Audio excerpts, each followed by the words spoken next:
A lo largo de la historia, el ser humano ha escrito, narrado y dibujado algunos seres, los cuales tienen la característica de pertenecer a lo sobrenatural, a lo desconocido, a eso que llamamos obscuridad. Estos seres los conocemos como monstruos, los cuales pueden causar desde el más profundo terror hasta la más completa repugnancia. Y por ello, estos seres han pasado a ser parte de nuestro imaginario colectivo. Se cree que el concepto de monstruo lo crea el ser humano, debido a la necesidad de poderle dar un cuerpo a aquello que nos causa miedo, aquello que nos es desconocido y que no vemos en la oscuridad, ya que ese cuerpo abstracto, arraigado en el concepto de monstruo, al menos a ese ser lo podemos enfrentar. Sin embargo, recordando la frase, cada monstruo lleva un humano dentro, porque cada humano lleva un monstruo dentro, podemos notar que los monstruos no solo están en el mundo imaginario, también los monstruos están en el mundo real. Y el día de hoy les vengo a demostrar que existen monstruos reales que pueden superar con creces ese sentimiento de miedo que nos puede causar cualquier otro monstruo imaginario, de ficción. Y no estoy hablando del monstruo que está en la imagen, estoy hablando de los agujeros negros. Como lo mencioné, se cree que los monstruos son creados para darle forma a lo que hay detrás de la oscuridad. Pero, ¿qué pasa cuando ese monstruo, al que tanto le tememos, está hecho de pura y completa obscuridad? Pues este monstruo es real y se llama agujero negro.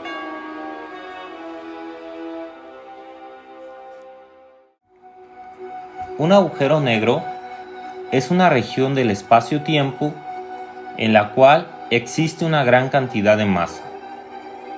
Esto provoca que existe una fuerza gravitacional tan grande que una vez adentro de dicho espacio, ninguna partícula, ni siquiera la luz, puede escapar de ese lugar.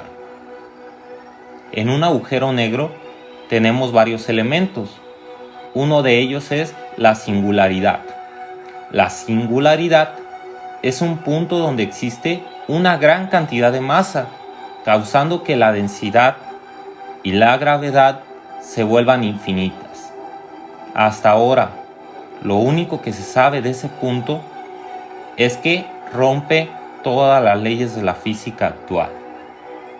Además, en un agujero negro tenemos el horizonte de sucesos. El horizonte de sucesos es la frontera entre este monstruo y el espacio. Es la línea que separa la vida de la muerte. ¿Y por qué da tanto miedo cruzar esa línea?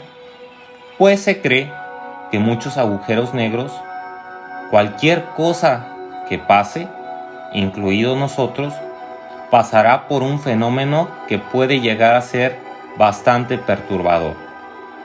Porque una vez adentro, el agujero negro va a empezar a estirar. Va a empezar a estirar al objeto poco a poco, a tal grado que puede llegar a funcionar como una máquina de tortura. De modo que si fuéramos nosotros, poco a poco nos iría separando los miembros, nos iría separando los órganos, separando las células, separando las moléculas, separando los átomos.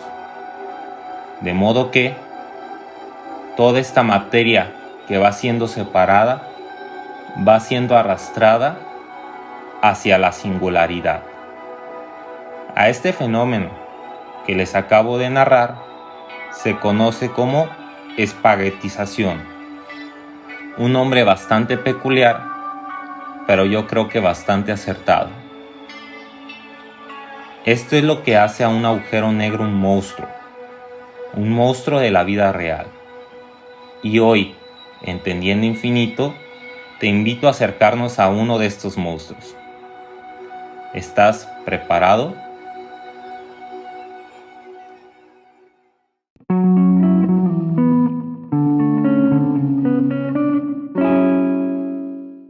Hola, ¿qué tal, compas? ¿Cómo están? Espero estén muy bien. Yo soy Ismael Vargas y esto es Teniendo Infinito.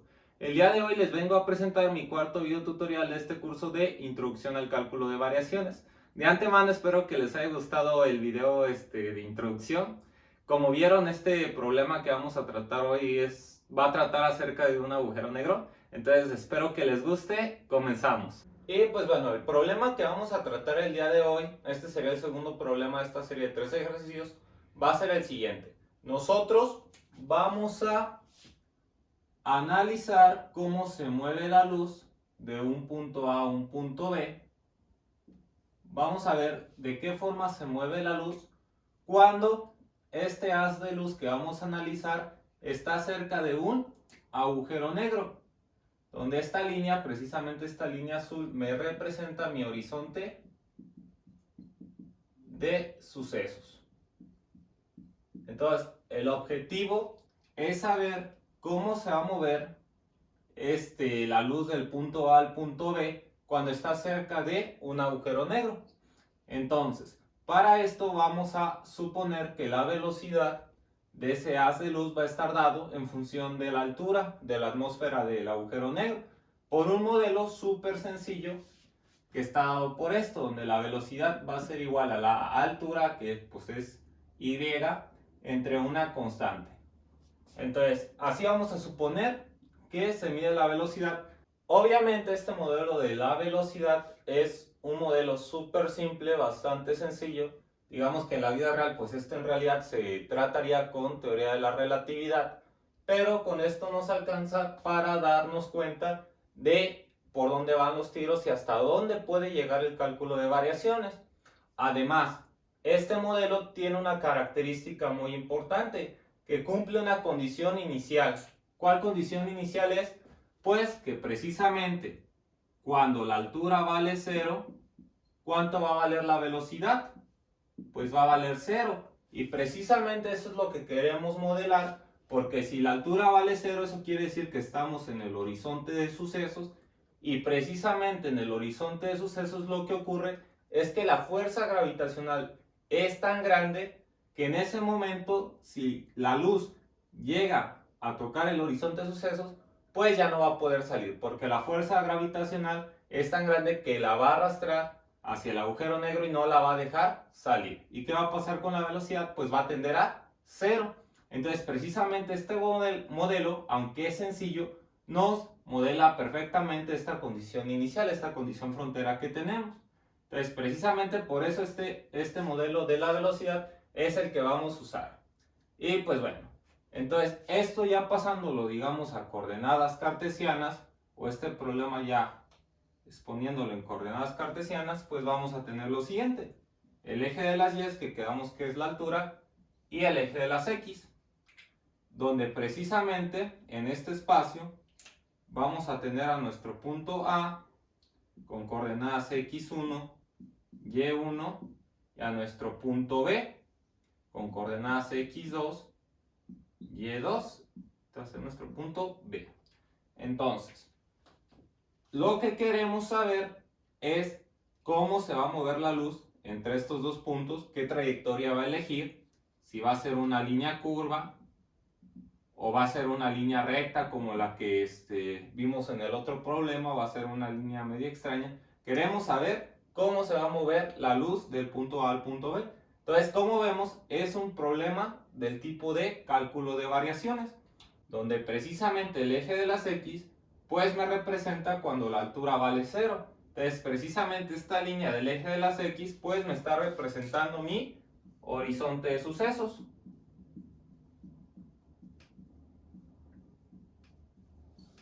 Y lo que queremos saber es cómo se mueve la luz cuando está cerca de un agujero negro, cuando está cerca del horizonte de sucesos. Entonces, ese es el objetivo del problema.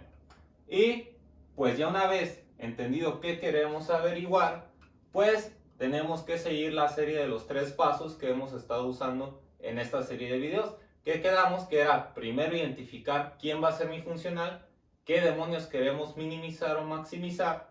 El segundo es plantear la ecuación de Euler. Y el tercero es resolver la ecuación de Euler. Entonces vamos a hacer el paso 1. Hay que identificar quién va a ser mi funcional. ¿Y cómo lo voy a hacer en este problema? Pues siguiendo un principio conocido como principio de Fermat. El principio de Fermat me dice lo siguiente. La trayectoria que toma la luz para viajar de un punto al otro va a ser tal que pueda minimizar el tiempo de viaje. Ese es el principio de Fermat. Y este principio me da una pista muy importante de cómo se comporta la luz.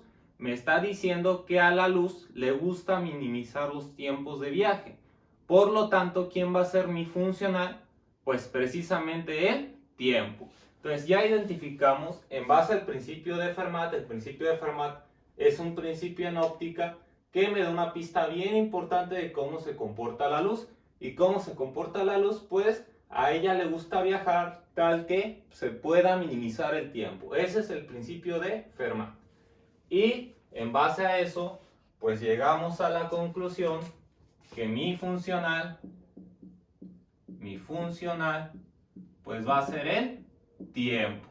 Ese va a ser mi funcional.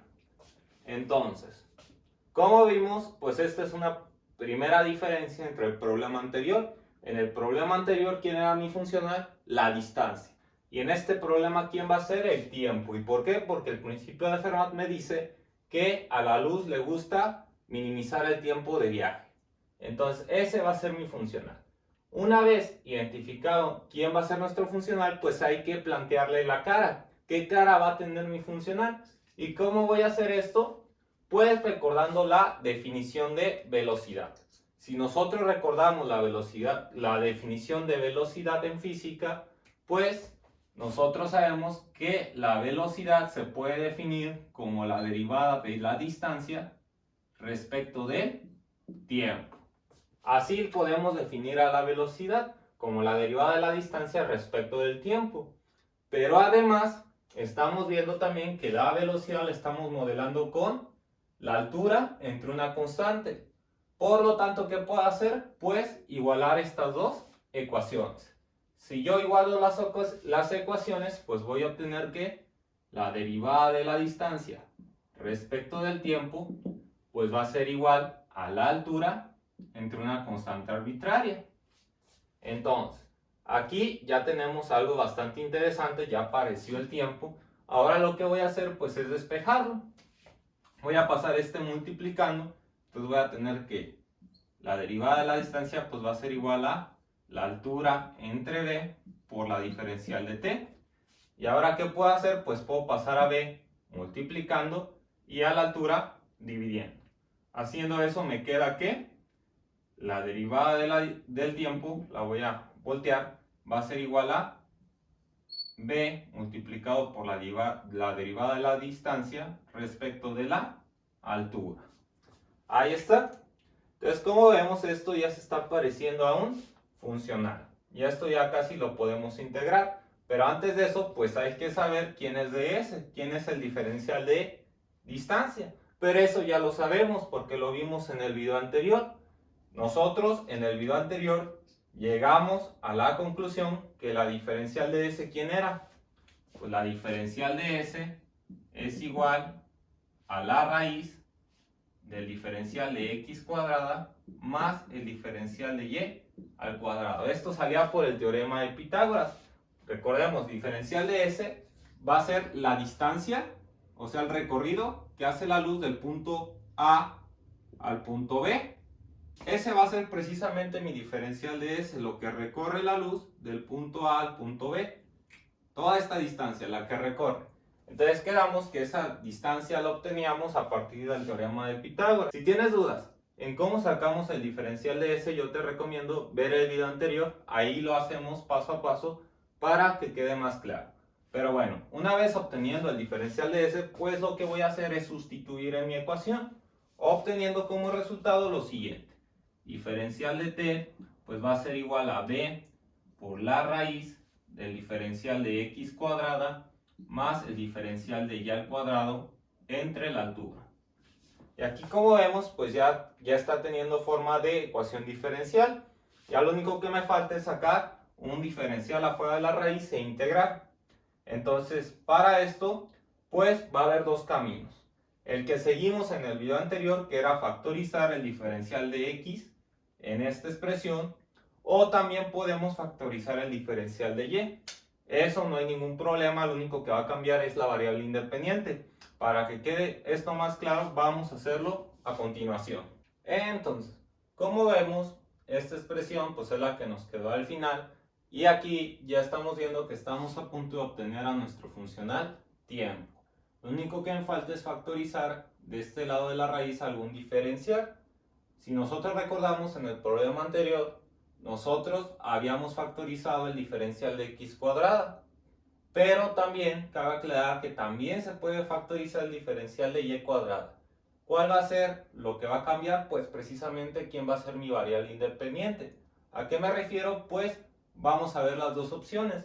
La primera opción pues es la que hicimos en el video anterior, que era factorizar el diferencial de x cuadrado. Si yo factorizo el diferencial de x cuadrado y lo saco fuera de la raíz, pues voy a obtener lo siguiente, que el diferencial de t va a ser igual a b entre la altura por la raíz de 1 más el diferencial de y cuadrada entre el diferencial de x cuadrada, y todo esto multiplicado por el diferencial de x, ¿no? Factorizamos de x cuadrada y lo sacamos fuera de la raíz en forma de diferencial de x. Así me queda. Y pues precisamente aquí ya tendría mi funcional, ya no me faltaría integrarlo. Y pues la ecuación de Euler que plantearíamos pues sería la derivada parcial de f respecto a la derivada parcial de y menos la derivada respecto de x de la derivada parcial de f respecto de y subíndice x, ¿no? Y esto es igual a 0. Donde y subíndice x pues es precisamente la derivada de y respecto de x. Entonces ese es el camino que seguimos en el problema anterior. Pero también, como les dije, también se puede factorizar el diferencial de y cuadrada. Si yo factorizo el diferencial de y cuadrada, pues voy a obtener lo siguiente, que la derivada de t va a ser igual a b entre la altura por la raíz de la derivada de x cuadrada respecto de y cuadrada más 1, y todo esto multiplicado por el diferencial de y ya fuera de la raíz. Entonces, aquí pues también estoy planteando un funcional, ya no me faltaría integrarlo, pero ¿cuál es la diferencia entre uno y otro? Que en uno estoy usando como variable independiente a x y en este estoy usando como variable independiente a y. ¿Y eso qué me va a costar? Pues precisamente que me cambie la ecuación de Euler. En vez de tenerla así, pues voy a obtener lo siguiente, que la derivada parcial de f respecto de x, ya no respecto de y, porque y aquí era la variable dependiente, y aquí y, en este caso, y es la independiente. Entonces, ¿quién es la dependiente? Pues x, por eso le estoy derivando respecto de x, menos la derivada respecto de y, le cambio la variable porque ya no, la x ya no es la variable independiente, sino es y, por la derivada parcial de f respecto de la derivada parcial de x subíndice y. Esto es igual a 0, donde x subíndice y, pues ¿quién va a ser? Pues precisamente la derivada de x respecto de y. Cualquiera de estos dos caminos es válido, te tiene que dar lo mismo. ¿Cuál es la diferencia entre una y otra? Pues el número de pasos que vas a hacer al momento de plantear la ecuación de Euler y resolver dicha ecuación diferencial. En este caso nosotros vamos a escoger el segundo camino, ya que tiene menos cantidad de pasos a hacer, es menos talacha. Pero en teoría cualquiera de esas dos te tiene que dar la misma solución. Simplemente estamos cambiando de variable independiente, pero esto no te va a afectar el resultado. Si quieres irte por el otro camino está bien, como lo hicimos en el problema anterior, pero si no, podemos elegir este, en donde la variable independiente es y. ¿Y cuál es el precio a pagar porque sea la variable independiente? Pues que solamente cambia de forma la ecuación de Euler. Y en vez de derivar parcialmente respecto a y, derivamos respecto de x. Y la derivada respecto de x que teníamos al inicio, pues la cambiamos respecto de y. Pero es exactamente lo mismo. Entonces, si nos vamos por este caso, pues estamos viendo que esto, ¿quién es? Pues x subíndice y elevado al cuadrado. Por lo tanto, si sigo este camino, voy a obtener que la derivada de t pues va a ser igual a b entre y la raíz de x subíndice y elevado al cuadrado más 1 por diferencial de y. Y pues bueno, ya aquí lo único que me falta que es pues precisamente integrar. Si yo integro esto de ambos lados, pues voy a obtener que es la integral de la derivada de t va a ser igual a la integral de b por la raíz de x subíndice y al cuadrado más 1 por la derivada de y entre y. Como b es una constante, pues la puedo sacar de la integral. Entonces, si yo saco esto de la integral, pues me va a quedar b afuera, b por la integral de esto. Que lo único que hice, pues saqué a b de la integral. Y me queda precisamente esta integral, donde esto está integrado ya no de x1 a x2, ¿verdad? Porque como la variable independiente es y, ahora va a estar integrada de y1 a y2. Ahí está. Entonces, precisamente, aquí ya acabo de plantear mi funcional. Porque esta cosa, ¿quién es? Pues va a ser la suma de todos los diferenciales de t. Entonces, esto va a ser el tiempo total en que tarda en llegar. Entonces, precisamente este es mi funcional al que quiero minimizar. ¿Y por qué lo quiero minimizar? Porque me lo decía al principio de Fermat. Hay que minimizar el tiempo porque a la luz le gusta viajar en el menor tiempo posible. Entonces es lo que vamos a hacer. Aquí ya logramos hacer el paso 1, que es plantear mi funcional. Muy bien. Entonces ahora lo que sigue es el segundo paso, que es plantear la ecuación de Euler. O sea, plantear esta ecuación. Vamos a hacerlo a continuación. Entonces, como quedamos, ya tenemos identificado quién va a ser nuestro funcional. Ya lo planteamos. Ahora, lo que sigue es plantear la ecuación de Euler. Que como quedamos en el video anterior, el primer paso es identificar quién es mi f. Sobre ella vamos a trabajar. Que como quedamos, f va a ser siempre lo que está dentro de la integral. Entonces, f va a ser igual a la raíz de x subíndice y al cuadrado más 1 entre y. Ese va a ser mi f. Y ahora sí vamos a obtener los elementos necesarios para la ecuación de Euler. Una vez identificada nuestra f, pues ya lo único que tenemos que hacer es sacar los elementos de la ecuación de Euler, o sea, estas dos derivadas. Entonces empezamos. Primero tenemos la primera derivada, que es la derivada parcial de f respecto de x. Y esto pues va a ser igual a la operación derivada respecto de x, pues de todo esto, ¿verdad? La raíz de x subíndice y al cuadrado más 1 entre y. ¿Y qué observamos?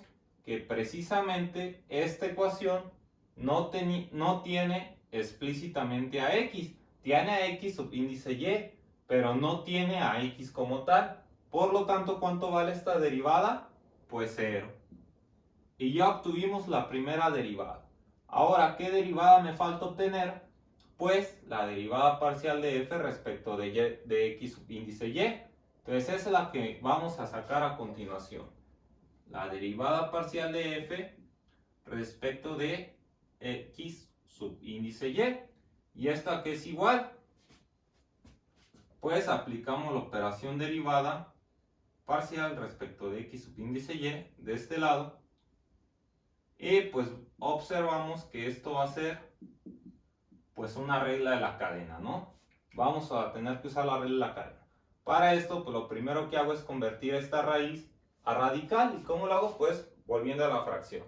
Entonces, si yo hago esto, pues voy a obtener que la derivada parcial de f respecto de x sub índice y, pues va a ser igual a la derivada parcial respecto de x sub índice y de x sub índice y al cuadrado más 1 elevado a la 1 medio sobre y, donde y pues la podemos sacar fuera del símbolo de derivada. Por lo tanto, voy a obtener que la derivada parcial de f respecto de x sub índice y pues va a ser igual a 1 entre y por la derivada parcial respecto de x sub índice y de x sub índice y al cuadrado más 1 elevado a la 1 medio. Y ahora sí, aplicamos la regla de la cadena. Entonces tengo que la derivada parcial de f respecto de x sub índice y pues va a ser igual a 1 entre y por, bajamos el 1 medio, ponemos exactamente lo mismo, y al cuadrado más 1, al exponente 1 medio le restamos 1, por lo tanto me va a quedar a la menos 1 medio, y lo multiplicamos por lo que esté adentro de los paréntesis, la derivada que está dentro de los paréntesis. En este caso, pues ¿cuánto me va a dar? Pues precisamente 2x sub índice y. Aquí apliqué la regla de la cadena, donde observamos que este 2 se me va a ir con este 2, y por lo tanto, ¿qué me va a quedar? Pues que la derivada parcial de f respecto de x sub índice y pues va a ser igual a x sub índice y entre, bajamos este radical abajo de la división, entonces obtenemos que va a ser y por x sub índice y al cuadrado más 1 a la 1 media. Y ahí está. Ya obtuvimos la derivada parcial de f respecto de x sub índice y. Entonces ya tenemos las dos derivadas parciales, ya tenemos los ingredientes para poder plantear la ecuación de Euler. Que si nosotros planteamos la ecuación de Euler, pues me va a quedar que la derivada parcial de f respecto de x, pues ¿cuánto quedamos que era? Pues 0. Entonces, pues lo ponemos 0 menos, signo menos, la derivada respecto de y por la derivada parcial de f respecto de x sub índice y. ¿Quién es esa cosa? Pues precisamente esto que acabamos de obtener. Entonces lo ponemos x sub índice y por y por x sub índice y al cuadrado más 1 y todo esto a la 1 media. Y esto va a ser igual a 0. Ahí está. Entonces, como vemos, ya planteamos la ecuación diferencial, ya planteamos la ecuación de Euler. Ahora, ¿qué sigue? Pues resolver la ecuación de Euler. Y pues bueno, y una vez planteada, pues lo único que tenemos que hacerle antes de empezar a resolverla, pues de una vez pues le quitamos este 0, que ya no nos ayude nada, y ambos lados de la ecuación la multiplicamos por menos 1. Entonces, si lo multiplico todo por menos 1, pues me va a quedar de esta forma, ¿no? Y ahora sí, esta ecuación diferencial es la que vamos a resolver para obtener la función que minimiza el tiempo. Entonces, como quedamos, ya planteamos la ecuación de Euler. Hicimos el segundo paso del procedimiento. ¿Cuál es el último paso? Pues resolver la ecuación de Euler. Para esto, pues lo primero que vamos a empezar haciendo va a ser pasar el diferencial de y del otro lado multiplicando. Si yo hago esto, me va a quedar lo siguiente.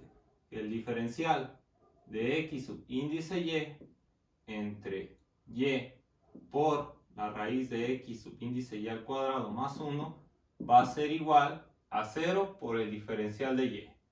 Posteriormente, ¿qué hago? Pues integrar de ambos lados.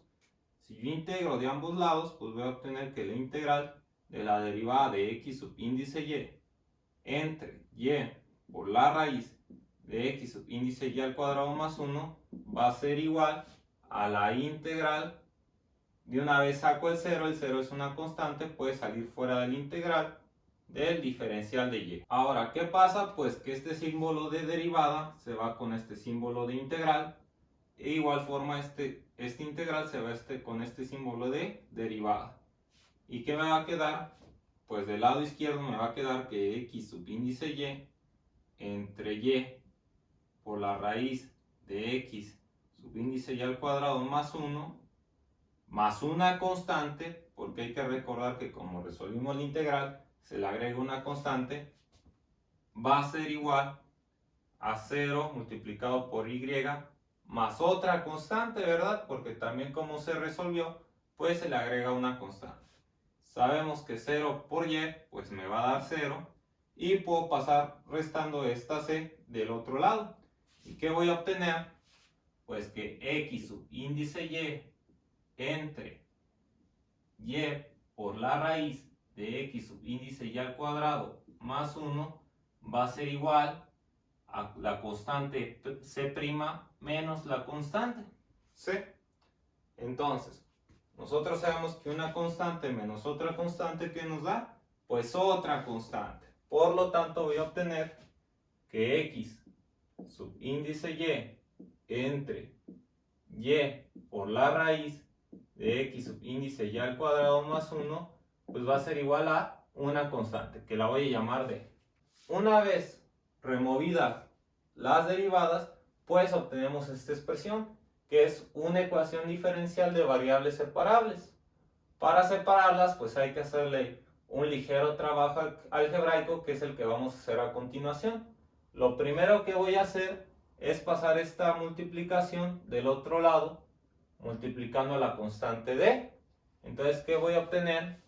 Que x subíndice y va a ser igual a d multiplicada por y por la raíz de x subíndice y al cuadrado más 1. Ahí está. Ahora, ¿qué voy a hacer? Voy a elevar ambos lados al cuadrado. Si yo elevo ambos lados al cuadrado, pues voy a obtener que x subíndice y al cuadrado va a ser igual a d cuadrada por y al cuadrado. Y esta expresión elevada al cuadrado, pues el cuadrado se va con el símbolo de raíz y solamente me va a quedar que x subíndice y al cuadrado va a estar sumado con 1. Ahí está. Entonces ya elevé al cuadrado a ambos lados de la ecuación.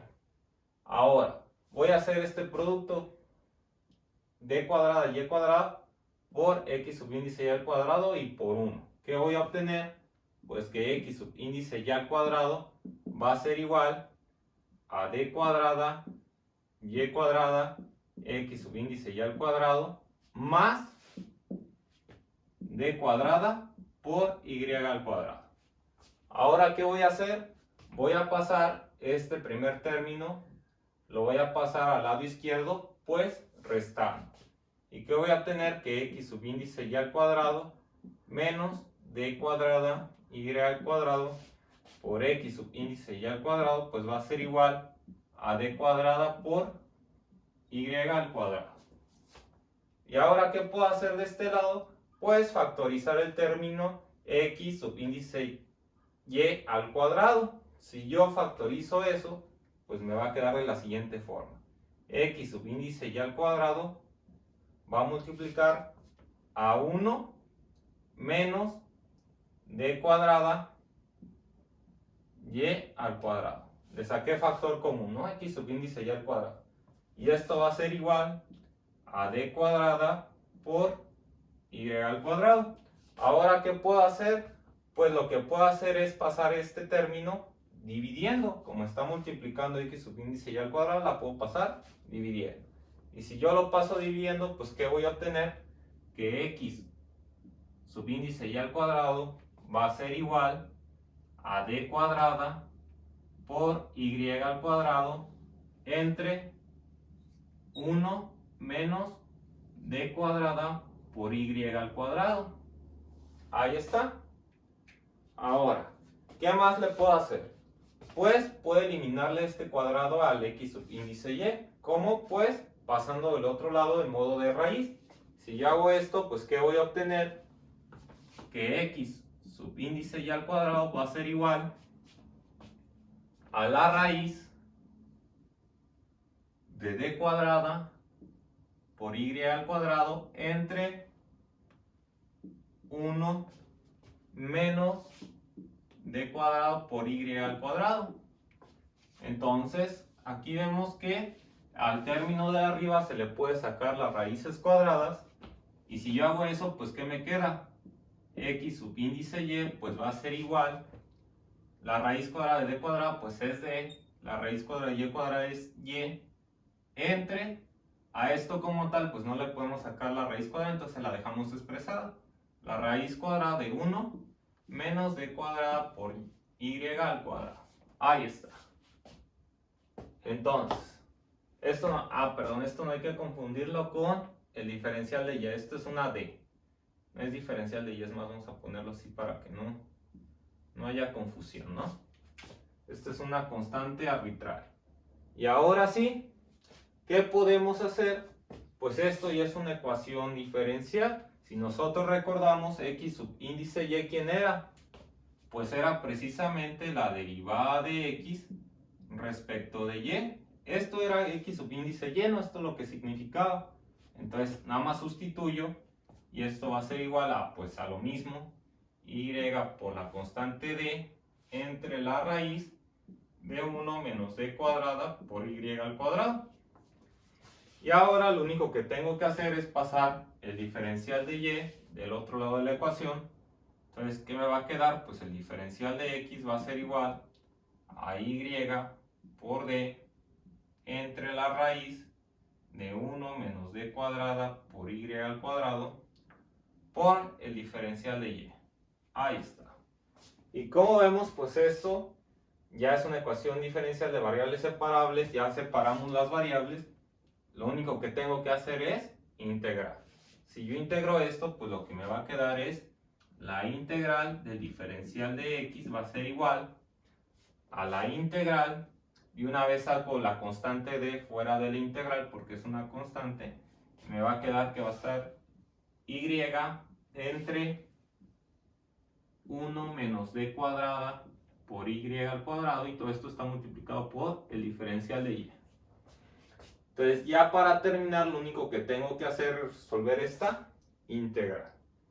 Entonces, para esto voy a borrar y vamos a resolver esa integral, que está muy sencilla. Entonces, como quedamos, lo único que tenemos que hacer es resolver esta integral.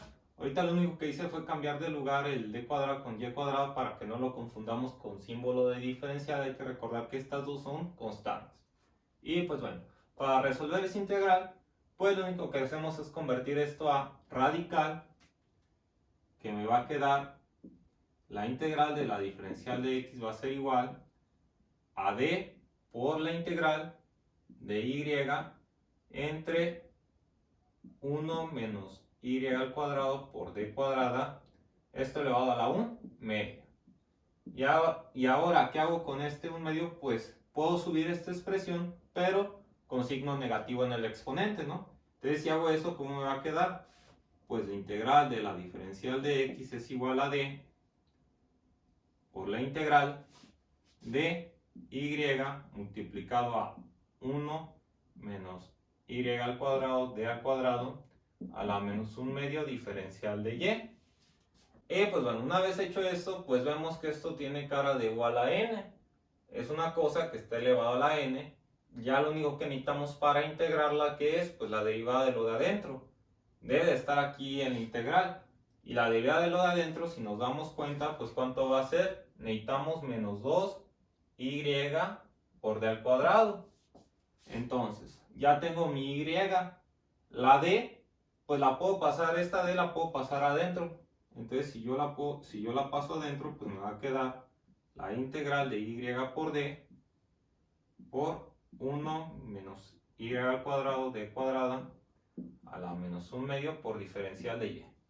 Entonces, ahí más o menos va. ¿Qué más nos falta? Pues nos falta otra d, ¿verdad? Y también nos falta un menos 2. Entonces, pues yo los pongo. La integral de la diferencial de x va a ser igual a la integral. Pongo el menos 2y por d al cuadrado. Aquí ya agregué la d. Si yo agrego un menos 2 y una d, multiplicando dentro de la integral, hay que balancearla. ¿Y cómo la balanceo? Pues afuera de la integral divido por lo que agregué, que fue un menos 2 y un d. Ahí está. Entonces ya aquí ya balanceé mi integral y me va a quedar así. Cuadrado de cuadrada menos 1/2 diferencial de y. Entonces ya tenemos la derivada de lo que está dentro y ya lo balanceamos. Ahora sí ya se puede aplicar la formulita de u a la n, que si nosotros recordamos la formulita de u a la n, me dice que ponga u, le sume 1 al exponente y lo divide entre n más 1, más una constante, ¿no? Entonces es lo que vamos a hacer. Vamos a aplicar esa fórmula en este integral. Entonces precisamente esa es la formulita que vamos a usar en este integral. Entonces ya lo único que hago es resolver la integral. Esta integral pues está muy sencilla, ya la sabemos hacer. Me va a quedar que va a ser x más una constante que yo ya voy a llamar a. Y esto va a ser igual a menos 1 entre 2d multiplicado al resultado de esta integral. ¿Qué me dice la fórmula? Que primero ponga u. ¿Quién es u? Pues lo que está dentro del paréntesis. 1 menos y al cuadrado multiplicado por d al cuadrado. Y eso está elevado a la menos 1/2, pero me dice que le sume 1. Entonces menos 1/2 más 1, pues me da 1/2. Y ese 1/2 tambi'm va a estar dividiendo a la u, entonces le voy a poner entre 1/2. Más una constante arbitraria que voy a llamar ahorita a'. Ahí está. Este 2, pues se me va a ir con este 2. Y lo que me va a quedar, pues es lo siguiente. X más a va a ser igual a menos 1 menos y al cuadrado, d al cuadrado a la 1/2 entre d, que es el que tenemos aquí, más a'.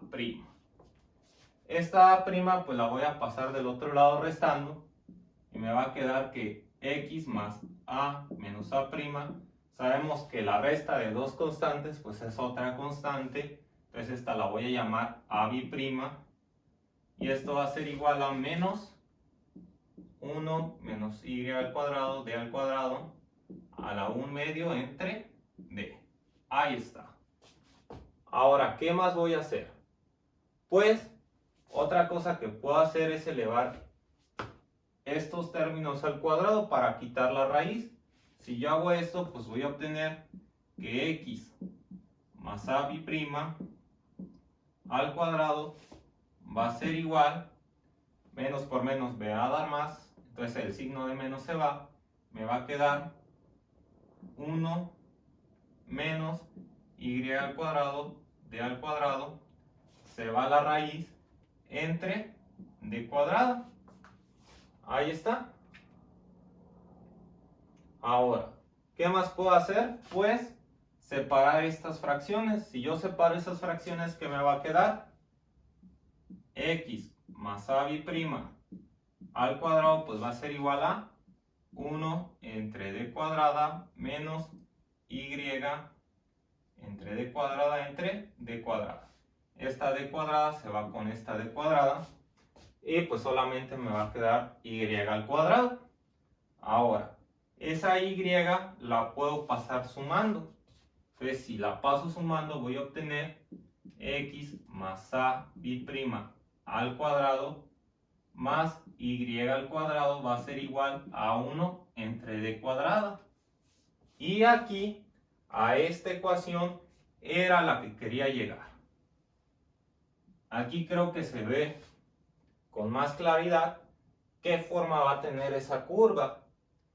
Porque a esto, ¿quién les recuerda? Son dos cosas elevadas al cuadrado y esto va a ser igual a una constante elevada al cuadrado. ¿Eso a qué ecuación les recuerda? X cuadrada más y al cuadrado va a ser igual a r al cuadrado. ¿Sí o no se parecen? Pues precisamente esta ecuación es una ecuación de una circunferencia. Conclusión, la luz cerca de un agujero negro con el modelo de la velocidad que implementamos se va a mover en forma de circunferencia. Porque aquí ya resolví la ecuación de Euler, ya hice el último paso y obtuvimos que la función tiene cara de circunferencia. Y pues bueno, con esto llegamos al final del problema del día de hoy. A la conclusión que llegamos, ¿cuál fue? Pues que cuando la luz está cerca de un agujero negro, con este modelo sencillo de velocidad, pues siguiendo el principio de Fermat de que le gusta viajar en el menor tiempo posible, pues lo que va a hacer la luz es tomar una trayectoria circular. Va a seguir la gráfica de una circunferencia. Esa es a la conclusión que llegamos. Entonces, si nos damos cuenta, no fue una línea recta como en el ejercicio anterior. O sea que una línea recta en estas circunstancias no te minimiza el tiempo, sino una línea curva. Eso es algo curioso. Entonces, es algo curioso. Y pues en base a todo esto, pues ya vimos una aplicación más del cálculo de variaciones. Obviamente este modelo matemático pues tiene algunos errores, porque aquí la luz como tal no se escapa todavía al agujero negro, a pesar de que está del otro lado del horizonte de sucesos. Y esto es pues precisamente que usamos un modelo demasiado sencillo de velocidad, pero que se adaptaba bien a la condición inicial de que cuando llegara aquí pues iba a tronar la velocidad, ¿no? Porque a la luz se le iba a comer el agujero negro. Obviamente para corregir esto pues necesitamos modelos más sofisticados de velocidad, que esos pues salen generalmente usando la teoría de la relatividad general. Entonces, pero aquí este ejercicio es para ver por dónde van los tiros y darnos una idea hasta dónde puede llegar el cálculo de variaciones para estudiar este tipo de fenómenos. Y pues bueno, hasta aquí el video del día de hoy. Espero que te haya gustado y sobre todo te haya ayudado mucho. En el siguiente video vamos a hacer el último ejercicio de esta serie y además vamos a ver una nueva forma de expresar la ecuación de Euler. Posteriormente de este último ejercicio vamos a entrar a un funcional un poco más complejo, pero que va a ser la puerta de entrada para la formulación lagrangiana. De mi parte sería todo. Muchísimas gracias por verme. No se olviden suscribirse y darle like, sería de mucha ayuda. Esto fue Tendiendo Infinito y recuerda, haz que el esfuerzo, la diversión y el conocimiento tiendan infinito. Hasta la próxima.